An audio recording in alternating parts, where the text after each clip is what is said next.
Establishment سے کوئی ایسا سگنل نہیں آیا کہ جہاں پر یہ لگے کہ انہوں نے عمران خان صاحب کا ساتھ چھوڑ دیا ہے. رائٹ. وہ ان کو بیک کر رہے ہیں. یہ امپائر کی انگلی کا انتظار اب دوسری طرف کر رہی ہے. رضا رومی صاحب مجھے بریک کی طرف جانا ہے, بریک کے بعد واپس آتے ہیں, اس کے بعد پھر فوج بات کر رہے ہیں. تو آج شیخ رشید صاحب نے ایک بڑا انٹرسٹنگ بیان دیا ہے, افتخار احمد صاحب کی طرف میں وہ لے کر جانا چاہوں گی, بٹ آفٹر دی بریک.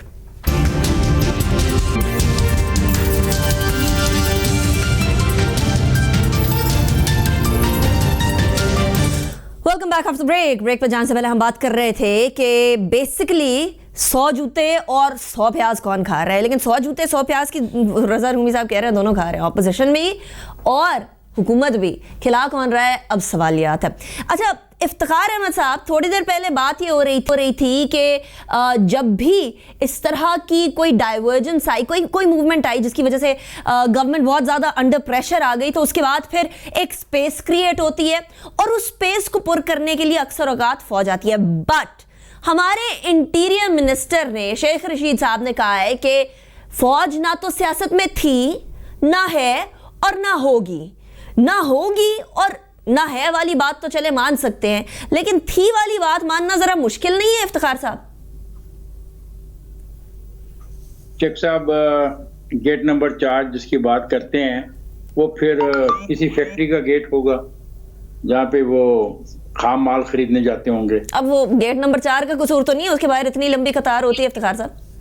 نہیں, وہ گیٹ نمبر 4 جو ہے نا, پھر اس پہ کہیں فیکٹری کا گیٹ ہوگا نا, وہ فوج پاکستان سے اس کا کوئی تعلق نہیں ہوگا نا. یعنی کوئی بھی 4 نمبر گیٹ کے باہر 4 لکھا ہوتا تو سارے ادھر جمع ہو جاتے ہیں. کچھ ایسا ہی ہے, وہی کہتے ہیں, یہ تو پتہ نہیں, کافی انٹرویوز میں کہتے ہیں, کھل کے کہتے ہیں. اچھا چھوڑے ہی, ان کی کوئی حیثیت نہیں ہے, ایک آدمی ہے, سنگل آدمی ہے, سنگل سیٹ سے انٹیریئر منسٹر افتخار صاحب, ہی میں بھی انٹیریئر منسٹر. یہاں پہ آپ کو کتنے انٹیریئر منسٹروں کے نام یاد ہیں پچھلے 10 سالوں میں؟ چلیں میں آپ کو امتحان میں, دیکھیں میری بات سنیں جی. پی ڈی ایم ناکام ہے اور عمران خان بھی ناکام ہے. پی ڈی ایم ناکام ہے کہ وہ میری بات نہیں کر رہی, اور عمران خان ناکام ہے کہ وہ مجھے 2.5 سال میں کچھ نہیں دے پایا. اب میری ایک تجویز ہے کہ الیکشن تو 2023 میں ہی ہوں گے, تو 2023 سے پہلے یہ چاہیے کہ ہمیں ایک ایسا فیصلہ کر لیں ہم وفاقی سطح پہ اور صوبائی سطح پہ, کہ ایسا پروگرام جو عوام کے لیے ہو. 10 پروگرام آپ وفاقی سطح کے لیے چن لیں اور 10 صوبائی سطح پہ صوبائی حکومتیں اور صوبائی پارٹیاں چن لیں, تاکہ لوگوں کی بھی اب بات کی جائے. 70 سال ہو گئے ہیں یہ میوزیکل چیئر چل رہی ہے, کبھی ایوب خان اٹھتا ہے تو سن نیچے سے کھسکا کے کوئی اور بیٹھ جاتا ہے, پھر کوئی اور بیٹھ جاتا ہے. تو یہ کہنا فوج نہیں آتی, تو وہ جو تمغے اور سجا کے لوگ خطاب کرتے ہیں قوم سے, تو وہ کون ہوتے ہیں؟ اگر میں مان لوں ان کی بات شیخ صاحب کی, تو کوئی فوجی نہیں ہوتے, کچھ اور ہوتے ہوں گے.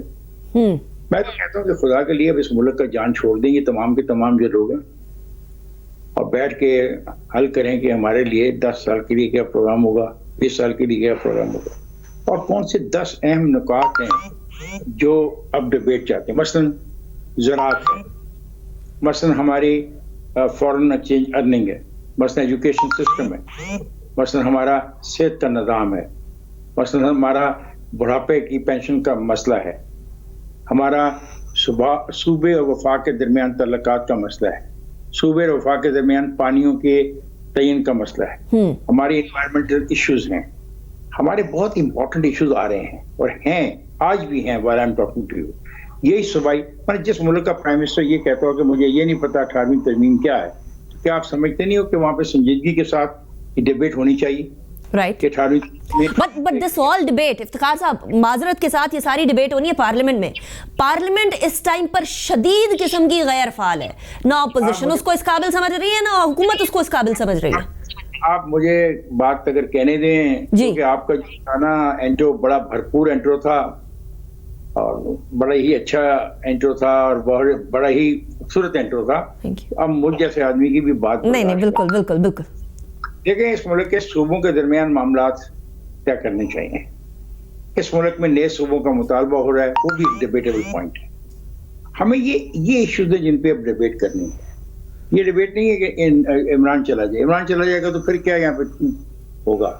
ایک زمانے میں میرے کچھ دوست ٹیلی ویژن پہ بیٹھ کے ہر وقت آصف زرداری کو گھر بھیجتے تھے, اور میں بھی ان کے مقابلے میں ٹی وی پہ بیٹھ کے وہیں پہ کہتا تھا کہ آصف زرداری نہیں جا رہا, اور اس کے جانے کے بعد آپ کے گھروں کے جو نلکے ہیں نا وہاں پہ یہ نہیں ہوگا کہ سوئی گیس کی بجائے وہاں پہ تیل آنا شروع ہو جائے.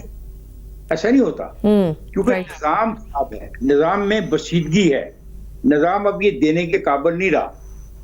تو اب نظام بدلا جائے گا, عمران خان کے آنے یا عمران خان کے جانے یا بلاول کے آنے یا بلاول کے جانے یا مولانا فضل الرحمان کے آنے, ان کے جانے سے کوئی فرق نہیں پڑے گا.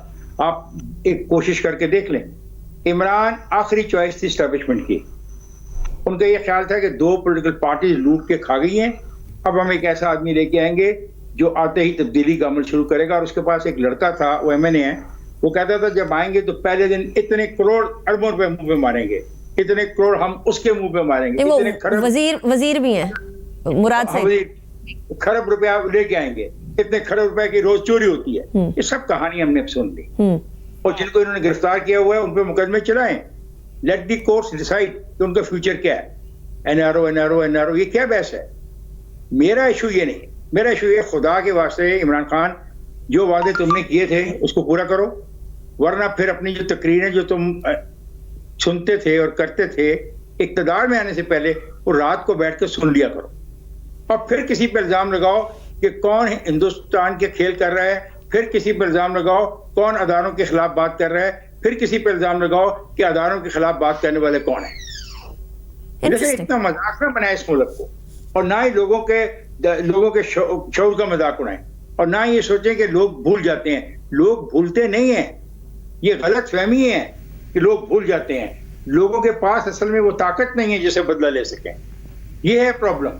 اور میں بتا دوں آپ کو, ہم تو گزار لیں گے اپنی, آنے والی نسل ان کو بہت تنگ کرے گی, وہ ان سے ڈیمانڈ کرے گی اپنا حصہ, اور وہ حصہ اگر یہ نہیں دے پائیں گے تو یہ مارے جائیں گے سارے, سب تمام ادارے اگر ڈیلیور کریں گے فارغ ہو جائیں گے. تو پھر کیا ہوگی یہاں پہ انارکی, اور انارکی سے میں ڈرتا ہوں.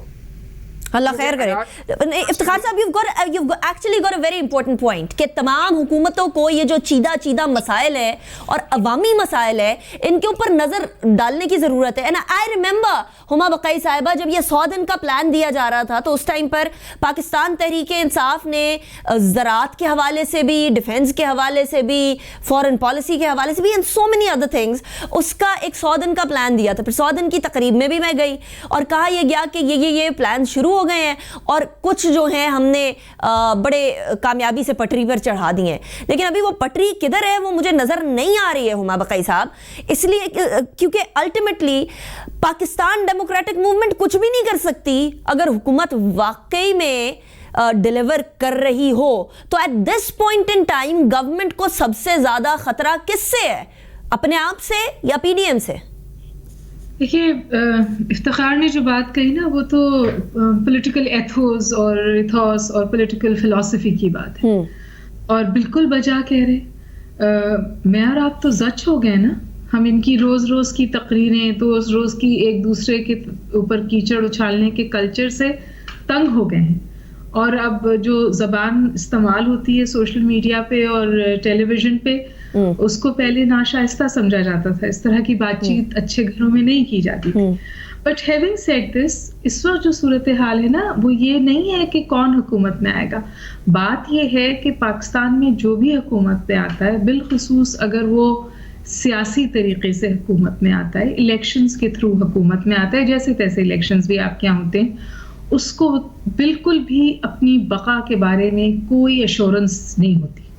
اس کی بقا ووٹوں پر منحصر نہیں ہوتی, اس کی بقا عوام کی مرضی پر منحصر نہیں ہوتی, اس کی بقا منحصر ہوتی ہے کسی کے آشرواد پر. اور یہی وجہ ہے کہ 2 سال بعد ہمیں ایک ڈیموکریٹک اچ اٹھتا ہے. کوئی صورت, ہر گورنمنٹ کو آپ دیکھ لیں, BB آئی, آپ نے 2 سال بعد BB کو اٹھا کے باہر پھینکا. نواز شریف آیا, اس کو آپ نے اٹھا کے باہر پھینکا. آپ کس وقت آپ کے یہاں اسٹیبلٹی آتی ہے, کس وقت آپ کے یہاں پولیٹیکل اسٹیبلٹی آتی ہے؟ آپ جو 2 دور پولیٹیکل اسٹیبلٹی کے بتاتے ہیں وہ ایوب اینڈ دین مشرف. ضیاء کا تو ایک ڈفرینٹ پیراڈائم تھا جی, کانفلکٹ میں تھا پاکستان. تو یہ جو پولیٹیکل انسٹیبلٹی ہے نا, کہ آپ جو حکومت آتی ہے وہ کام نہیں کرتی, آدھے وقت وہ اپنی بقا کی جنگ لڑتی ہے. اور بالکل یہی صورتحال عمران خان صاحب کی بھی, اور میں عمران خان صاحب کو کوئی ڈیفینڈ نہیں کر رہی, میرے خیال ہے عمران خان صاحب کی ڈے 1 سے آج تک لے کر اگر غلطیاں کریں تو کتاب مرتب ہو جائے گی. لیکن میں آپ سے میں یہ بھی گزارش کر رہی ہوں کہ پی ڈی ایم نے ایک پریشر کریٹ کیا عمران خان کے اوپر سروائیول کا, پھر ایک پریشر جیسے ہی جب پی ڈی ایم کا پریشر بڑھا, یہ جلسوں کا پریشر, ان کے اپنے اتحادیوں نے ان پر ایک پریشر, کیونکہ کمزور حکومت ہے, ایم کیو ایم کو اپنی کہانیاں یاد آ گئیں, جام صاحب کو اپنے مسئلے یاد آ گئے, دورانی صاحب چل پڑے شہباز شریف سے ملنے, تو انٹرنلی تو گورنمنٹ پریشر میں آئی. اور پھر تیسرا پریشر ظاہر ہے جس کا ذکر افتخار پروگرام سے پہلے کر رہے تھے کہ ان کو واضح طور پہ کہا گیا کہ جی اپنی پرفارمنس ٹھیک کریں, آپ کچھ ڈیلیور کریں. ایک پریشر اور میں ذکر کر دیتی ہوں, ان سے یہ بھی کہا گیا ہے کہ آپ یہ پولیٹیکل پولرائزیشن کم کریں, پولیٹیکل ٹیمپریچرز نیچے لائیں. تو میں یہ these are pressures that the government function with. But now the political ان کے جو وزیر ہیں, میں بات مکمل کر, انٹیریئر منسٹر کا کام یہ نہیں ہے کہ وہ ہر روز ٹی وی میں آ کے بتائے کہ مارشل لا آئے گا کہ نہیں آئے گا. انٹیریئر منسٹر کا کام یہ ہے کہ وہ دیکھے کہ پاکستان کی سیکیورٹی انٹرنل اور ایکسٹرنل کس طرح ورک آؤٹ ہو رہی ہے. اگریڈ. اچھا رضا رومی صاحب, میں آپ کی طرف جو سوال لے کر آؤں گی وہ یہ کہ ٹھیک ہے, this situation is very critical at this point in time, especially جہاں پولیٹیکل انسٹیبلٹی ہوتی ہے وہاں آٹومیٹکلی اکنامک انسٹیبلٹی بھی آنے لگتی ہے, وہاں سیکیورٹی پیراڈائمز بھی شفٹ ہونے لگتے ہیں. ابھی ہم لوگوں نے دیکھا بلوچستان میں مسکرینٹس نے جس طریقے سے آرمڈ فورسز کے اوپر اٹیک کیا یا دھاوا بولا, اینڈ دین ان کے خلاف جو کارروائی ہوئی. But now the question is کہ وہ پولیٹیکل ٹیمپریچر جو کسی ٹائم پر سمر کر رہا تھا وہ بوائلنگ ٹیمپریچر تک پہنچ گیا ہے. اب اس کو اس پوائنٹ پہ کس طریقے سے کم کیا جائے گا, میں جواب لوں گی لیکن آفٹر the break.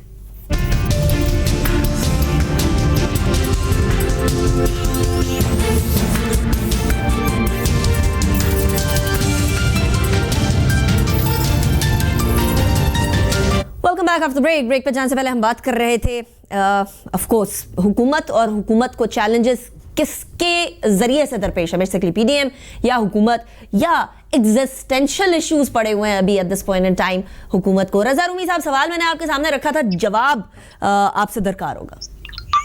جی دیکھیے, آپ کا بالکل سوال مجھے یاد ہے اور بڑا اہم سوال ہے کہ مسئلہ یہ کہ آگے کا راستہ کیا ہے. دیکھیے, جمہوریت میں سب سے بہترین طریقہ جو ہوتا ہے وہ ڈائیلاگ کا ہوتا ہے, اور وہ ڈائیلاگ جو ہے وہ آپ اس سے تک جو بچ سکتے ہیں نقصان سے, تصادم سے, کولیشن سے, اس وقت اس کی کمی ہے.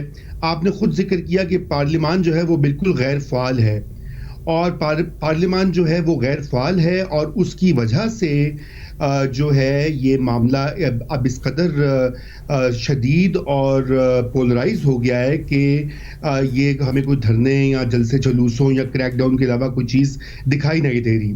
تو جو بات کی گئی ہے کہ پارلیمنٹ کے فلور کے اوپر بات ہو یا بیک ڈور پر ہو, بیک چینل سے ہو, دورانی صاحب نے جس کا انیشیٹو کا آغاز کیا ہے, وہ تمام باتیں جو ہیں اب وہ وقت آ گیا ہے کہ وہ ان چیزوں کو آگے لے کے جایا جائے. کیونکہ مسئلہ یہ ہے کہ اگر ایسا نہیں ہوگا تو پھر یہ نہ صرف ہماری سیاسی استحکام کو مسئلہ ہوگا, معاشی جو ہماری پراسپیکٹس ہیں وہ خراب ہوں گے, بلکہ میں سمجھتا ہوں کہ جو موجودہ نظام ہے جمہوریت کا وہ از خود خطرے میں پڑ جائے گا. کیونکہ یہ دونوں سائڈز اس وقت اس قدر پولرائزڈ ہیں کہ سبھی کو کچھ لچک دکھا کر کچھ نہ کچھ سمجھوتا کرنا پڑے گا, اور یہی بہترین طریقہ ہے. جمہوریت ہوتا ہی بارگین اور کمپرومائز کا نام ہے. یہ جو ہے اکھاڑے کی سیاست یا پہلوانوں کی سیاست, سینگ لڑانا, یہ باتوں میں اچھا لگتا ہے مگر یہ جمہوری کلچر نہیں ہے. رائٹ, باتوں والی بات اب گزر جانی چاہیے, اب پریکٹیکل چیز آنی چاہیے. میں ون لائنر سب سے کنکلوژن لوں گی کہ اس گورنمنٹ کے لیے وے فارورڈ کیا ہے, لیکن ایک quick break and then towards the conclusion. میری نمکو کی دکان کے لیے ایک جلیبی والا مل جائے, بزنس دگنا ہو جائے گا. آج کل کپڑے اتنے صاف اور مہکدار کیسے؟ Sun light 2-in-1. صفائی کے ساتھ مہک بھی اسی میں ہے. ایسا بھی ہو سکتا ہے جیسے جلیبی بنانے والے گھر میں ہی ہے ویسے ہی. میں آپ کا ساتھ بھی تھی, کریں گے بزنس دگنا. سن لائٹ 2-in-1 میں ہے لیمو کی طاقت جو نکالے میل, اور جاسمین کی خوشبو جو دے مہکتی صفائی. مل کر کریں دگنا.